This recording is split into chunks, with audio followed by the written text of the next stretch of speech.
오늘 우리에게 주시는 하나님의 말씀은 마태복음 18장 1절에서 6절까지 말씀입니다. 이 계시의 말씀을 봉독할 때 살아계신 하나님의 음성을 다 함께 들을 수 있게 되기를 바랍니다.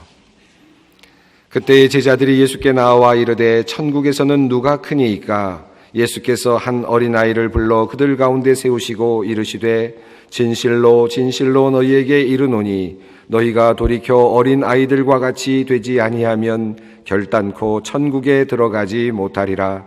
그러므로 누구든지 이 어린아이와 같이 자기를 낮추는 사람이 천국에서 큰 자니라. 또 누구든지 내 이름으로 이런 어린아이 하나를 영접하면 곧 나를 영접함이니 누구든지 나를 믿는 이 작은 자 중 하나를 실족하게 하면 차라리 연자 맷돌이 그 목에 달려서 깊은 바다에 빠뜨려지는 것이 나으니라. 아멘. 여러분, 부모가 자녀를 위해 존재하는 것일까요? 아니면 자녀가 부모를 위해서 존재하는 것일까요? 물론 우문이죠. 이 질문은 선택을 강요한다는 면에서 적절한 질문이 아닐 수도 있습니다. 하지만 오늘 같은 어린이날에 한 번쯤 던져볼 만한 질문이라는 생각이 듭니다. 사실 저는 오랫동안 부모가 자식을 위하여 존재한다고 생각을 했습니다. 제가 부모가 되어 보니 자식을 위해서 해야 할 일들이 얼마나 많았는지 그것을 해내기가 상당히 버거웠습니다. 제가 첫 아이를 가졌을 때, 아이가 태어났을 때 일입니다. 병원에서 아이를 받아 들고 처음으로 집으로 돌아오던 날이 생각납니다. 아이에게 첫 번째 세상 나들이였습니다. 그래서 이 아이에게 어떤 것을 제일 처음 보여줄까? 어떤 모습을, 이 세상의 모습을 제일 먼저 보여줄까? 병원을 나서면서 눈을 가리고 그리고 제일 먼저 보여줄 것을 고민했던 생각이 납니다. 그리고 집으로 들어와서는 아이에게 이곳이 너희가 살아야 될 집이야 라고 말하면서 아이에게 속삭여 주었던 일도 생각이 납니다. 아마도 여러분도 같은 비슷한 경험이 있으셨을 것입니다.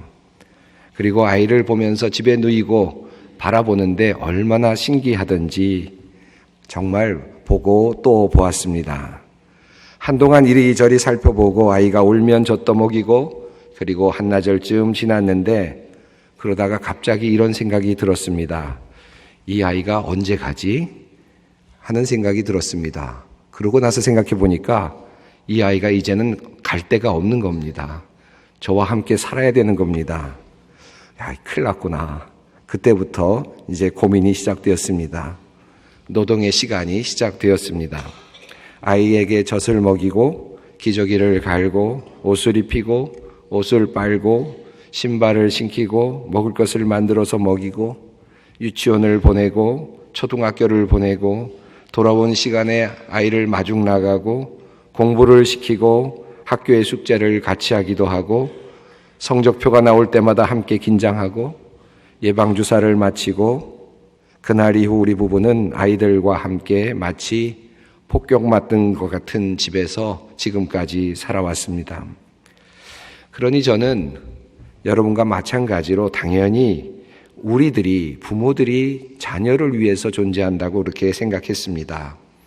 아이가 집에 있는 동안 얼마나 많은 일들이 우리들에게 과제처럼 주어졌는지 모릅니다. 엄마와 아빠가 힘겨울 정도로 아이를 키워내야만 했습니다. 그러니 부모가 자녀를 위해서 존재한다라는 말은 옳은 말처럼 보였습니다. 그런데 어느 날 우리 아이가 멀리 떠나고 난 다음에, 멀리 공부를 하기 위해서 떠난 다음에 이 아이가 얼마나 우리들에게 기쁨과 행복을 주었는지 알게 되었습니다. 많은 과제와 힘겨운 일들을 우리들에게 주기도 했지만 그 아이와 함께 했던 시간이 축복이었구나 하는 사실을 알게 되었습니다. 그리고 부모가 자녀를 위해서 있는 것이 아니라 사실은 자녀가 부모를 위해서 있었구나 하는 사실도 깨달아 알게 되었습니다. 여러분 한번 생각해 보십시오. 아이가 태어날 때 아이들이 원해서 태어났습니까? 부모가 사랑을 해서 태어났죠. 아이들이 무엇을 달라고 했습니까? 우리가 주고 싶어서 젖도 주고 옷도 입히고 신발도 신겨 주었습니다. 우리가 하고 싶어서, 부모들이 해주고 싶어서, 그러면 부모들이 행복해서, 그래서 아이들에게 무엇인가를 주곤 했습니다. 누구를 위해서 사실 한 일이었습니까? 부모를 위해서, 우리 자신을 위해서 한 일이 아니었을까 하는 생각이 듭니다. 아이들이 우리들의 보배요, 축복이었습니다. 아이들 때문에 우리가 위로를 받았고 기쁨을 누렸고 힘을 얻었지요. 살만한 용기도 얻었습니다. 아이들 때문에 살아야 할 이유도 생겼습니다. 우리 부모들이 아이들에게 밥을 주고 공부시켜주고 스카이캐슬처럼 아이들의 스케줄을 짜준다고 아이들이 살만한 이유나 용기를 얻지는 않습니다. 그러나 아이들이 있다는 이유만으로 부모들은 살아야 할 이유와 용기를 얻습니다. 그러니 자녀들이 부모를 위해 존재한다는 말이 더욱 옳은 말이라는 생각이 듭니다. 그러므로 성경은 말합니다. 보라, 자식들은 여호와의 기업이요 태의 열매는 그의 상급이로다. 자녀는 하나님의 선물입니다. 하나님께서 부모들에게 주시는 위로요, 그리고 상급입니다. 그러므로 우리는 자녀를 대할 때마다 우리에게 주어진 무거운 짐이나 혹은 부모에게 주어진 형벌처럼 생각해서는 안 됩니다. 아이들은 부모로부터 멸시를 받거나 부당한 대우를 받을 이유가 전혀 없습니다. 모든 어린이는 자신의 존재만으로 부모들에게 기쁨을 주고 의미를 주기 때문입니다. 자녀는 하나님께서 부모들에게 주시는 선물이요 상급입니다. 그러므로 자녀들이 부모에게 감사해야 할 것보다 부모들이 자녀들에게 감사해야 할 것이, 자녀들이 부모들에게 감사할 것보다 부모들이 자녀에게 감사해야 할 것이 훨씬 더 많을 것입니다. 저는 그래서 지난 시간을 돌아보면 늘 후회가 되는 일이 많습니다. 좀 더 아이와 함께 순간순간을 보낼 것을, 아이들이 필요할 때 좀 더 최선을 다할 것을, 아이와 함께 자전거도 타고 연도 날리고 들판도 뛰어다니고 별들도 바라볼 걸 하는 그런 생각을 해봅니다. 아이에게 이것저것을 더 해주었어야 했는데 라고 하는 후회를 합니다. 그러다가 다시 그 말을 다시 고쳐 잡습니다.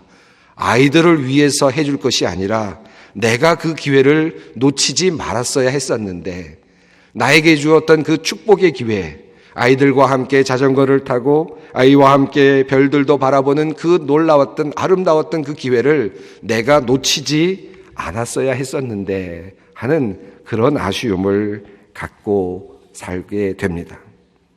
그러므로 우리는 오늘 같은 어린이날에 우리에게 귀한 자녀를 주신 하나님께 감사해야 하며 동시에 우리 자녀들에게도 감사한 마음을 가져야 할 것입니다. 아마 여기 계신 분들은 대부분 자녀들을 가지고 계시거나 또 그렇게 될 것입니다. 그렇지 못한 분들도 계시겠지만 그러나 대부분 그러할 것입니다. 그 아이들이 크든 작든 그 아이들은 우리의 분기시고 상급이라는 사실을 기억할 필요가 있습니다. 그렇다면 우리의 자녀들은 그저 부모들에게 위안을 주고 기쁨을 주는 정도에만 머무는 것일까요? 오늘의 본문은 어린아이들, 우리의 자녀들이 부모에게 그리고 어른들에게 어떤 존재인지를 보다 분명하게 그리고 매우 의미심장하게 말씀해 주고 있습니다. 자녀들은 하나님께서 원하시는 인간의 모습을 보여주는 계시의 통로가 된다라고 하는 말씀입니다. 제자들이 예수님께 나와서 물었습니다. 천국에서는 누가 큽니까? 그때 예수님께서는 한 어린아이를 세우시고 말씀하셨습니다. 진실로 진실로 너희에게 이르노니 너희가 돌이켜 어린아이들과 같이 되지 아니하면 결단코 천국에 들어가지 못하리라. 예수님께서는 어린아이를 어른들에게 주는 위로의 차원을 넘어서 우리 인간들이 돌아가야 할 인간 본연의 모습으로 말씀해 주셨습니다. 다시 말하면 성인들이 온전한 인간의 모습이 아니라 어린아이가 진정한 인간의 모습이라는 사실을 알려주신 것입니다. 사람들은 어린아이는 그저 어른이 되기 전 도상에 있는 정도의 존재로 그렇게 이해해 왔습니다. 그러나 예수님은 달리 말씀하셨습니다. 어린아이는 우리가 모델로 삼아야 할 인간의 온전한 모범적인 그런 모습이라는 말씀입니다. 한 걸음 더 나아가서 예수님께서는 이렇게 말씀하셨습니다. 또 누구든지 내 이름으로 이런 어린아이 하나를 영접하면 곧 나를 영접함이니. 즉 예수님은 아이들을 영접하는 것을 예수님 자신을 영접하는 것으로까지 이어서 말씀해 주셨습니다. 예수님의 말씀을 깊이 묵상해 보면 이렇습니다. 천국에는 어린아이와 같은 사람들이 들어간다. 그리고 어린아이를 영접하는 자는 예수님을 영접하는 것이다. 라는 것입니다. 그렇다면 천국은 누가 들어가는 곳입니까? 물론 예수를 믿는 사람들이 들어가는 곳입니다. 그러나 오늘 예수님의 말씀을 통해 본다면 천국은 어린아이들이 들어갑니다. 천국에는 어린아이들로 가득합니다. 그것이 바로 천국입니다. 예수님이 계신 곳이 어디입니까? 그것은 바로 어린아이들이 있는 곳입니다. 어린아이들이 가득 있는 곳, 그곳에 예수님께서 계십니다. 예수님께서는 어린아이들, 우리들의 자녀들과 천국, 그리고 예수님의 현존을 연결시켜 주셨습니다. 아이들 안에 천국이 있다. 그리고 아이들 안에 주님께서 계신다라고 하는 말씀입니다. 참으로 놀라운 말씀이 아닐 수 없습니다. 당시 유대의 문화는 아이들을 인간으로 취급하지 않던 문화였습니다. 물론 오랫동안 우리나라도 그러하였습니다. 그런데 수천 년 전에 예수님께서는 어린 아이들 안에서 천국을 보라고 말씀하셨고 어린 아이들의 삶 속에 그리고 그들 안에 천국이 있다고 말씀하셨고 그리고 그 안에 예수님의 현존이 함께 존재한다고까지 말씀해 주셨습니다. 참으로 놀라운 말씀이 아닐 수 없습니다. 오늘과 같은 세상 속에서도 그 말씀이 신기할 정도로 그 말씀은 위대한 말씀이었습니다. 예수님께서 말씀하십니다. 너희가 돌이켜 어린 아이들과 같이 되지 아니하면, 돌이켜라는 말씀입니다. 예수님의 말씀에 따르면 어른은 하나님께서 우리들에게 주신 어린 아이들을 보면서 회개하여야 한다라는 말씀입니다. 어린 아이들은 어른들에게 천국에 들어갈 사람들의 모습을 보여주는 모델이며 우리를 회개로 이끄는 인도자가 되는 것입니다. 그렇다면 어린아이들은 어떻게 천국에 들어갈 수 있다는 말입니까? 단순히 어리기 때문에 들어간다는 말씀입니까? 죄를 덜 지었기 때문에 들어간다는 말씀입니까? 우리 어른들은 무엇을 회개하여야 한다는 말씀입니까? 예수님께서 말씀하십니다. 그러므로 누구든지 이 어린아이와 같이 자기를 낮추는 사람이 천국에서 큰 자이니라. 여기서 자기를 낮춘다라는 말, 이 말씀의 뜻이 무엇이겠습니까? 겸손해진다는 뜻일까요? 흐름상 그런 의미로 받아들일 수도 있습니다. 하지만 아이들에게 겸손이 무슨 큰 의미가 있겠습니까? 그리고 그 실제로 어린아이들이 어떻게 겸손을 배우며 겸손해 할 수 있겠습니까? 성숙한 어른들도 겸손해 하기가 어려운데 그렇다면 이 말씀은 어떤 말씀이겠습니까? 어린아이와 같이 자기를 낮춘다는 말의 의미는 어떤 것이겠습니까? 이 말씀은 앞에서 읽은 3절 말씀과 연결해서 해석할 필요가 있습니다. 돌이켜 어린아이와 같이 되지 아니하면, 즉 다시 말하면 자기를 낮춘다라고 하는 말은 어린아이로 돌아간다라고 하는 의미입니다. 이 말의 의미가 무엇이겠습니까? 시편 131편에서 시편 기자는 이런 기도를 드리고 있습니다. 여호와여, 내 마음이 교만하지 아니하고 내 눈이 오만하지 아니하오며 내가 큰 일과 감당하지 못할 놀라운 일을 하려고 힘쓰지 아니하나이다. 실로 내가 내 영혼으로 고요하고 평온하게 하기를 젖된 아이가 그의 어머니 품에 있음 같게 하였나이니 내 영혼이 젖된 아이와 같도다. 이스라엘아, 지금부터 영원까지 여호와를 바랄지어다. 그렇습니다. 어린아이는 사실 홀로 생존을 위해 그 어떤 것도 할 수 없는 존재입니다. 특히 갓 태어난 아이는 더욱 그러합니다. 그러나 그 어린아이는 고요하고 평온합니다. 어머니 아버지 품에 고요히 잠들어 있습니다. 모든 것을 부모에게 의지하며 자신이 무엇을 하려고 하지 아니하고 부모만 바라며 모든 것을 맡기고 살아갑니다. 이것이 바로 낮아짐이고 어린아이와 같이 되는 것입니다. 돌이켜 어린아이와 같이 되는 것입니다. 무언가 자신의 생각대로 하려고 할 때부터 어린이는 부모에게 근심이 되기 시작합니다. 물론 자아를 찾아가는 것도 중요하지만 하나님께서 우리 인간에게 원하시는 모습은 바로 이런 어린아이의 모습입니다. 모든 것을 주님께 맡기고 그리고 모든 힘을 빼고 그 안에서 평온함을 누리는 참다운 자녀됨의 모습. 우리 주님은 우리들에게서 그런 모습을 원하고 계십니다. 조금 전 우리는 유아 세례식을 거행하였습니다. 유아들은 자신의 아버지 어머니의 뜻을 따라 자신을 순종하고 유아 세례를 받습니다. 우리 유아들은 자신의 결정권을 행사하지 않았습니다. 아니, 하지 못하였습니다. 그냥 부모의 품에 안겨 있었습니다. 그러나 그 부모가 아이의 구원을 위해 여기까지 나왔고 그들은 복을 누리게 된 것입니다. 이것이 바로 은혜입니다. 이제부터는 하나님께서 이 아이들을 안으시고 그리고 키워 주실 것입니다. 힘을 빼면 그저 품 안에 안겨 있으면 되는 것입니다. 오늘 우리는 이 어린이날에 우리 자신이 하나님의 어린이임을, 자녀임을 반드시 기억할 필요가 있습니다.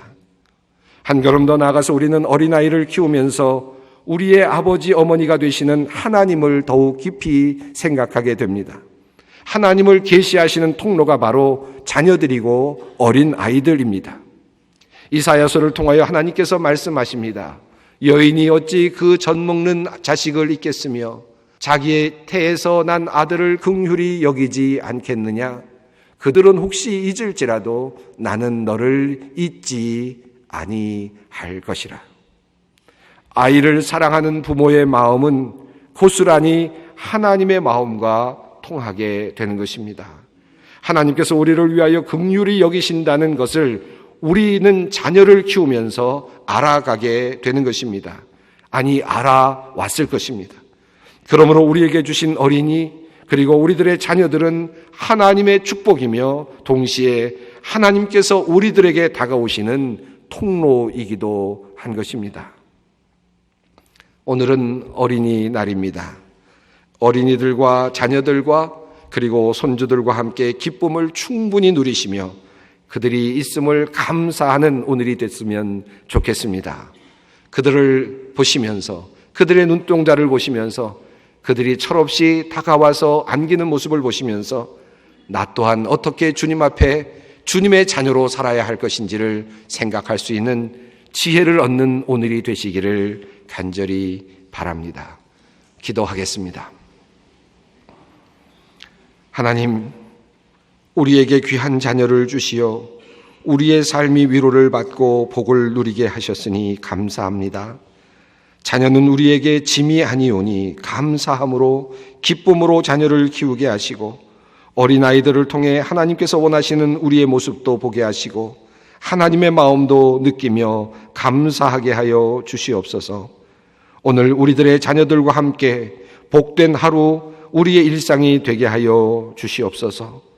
우리 또한 주님 안에서 하나님의 자녀로 복을 누리며 살아가게 하여 주시옵소서. 주 예수 그리스도의 이름으로 기도드리옵나이다. 아멘.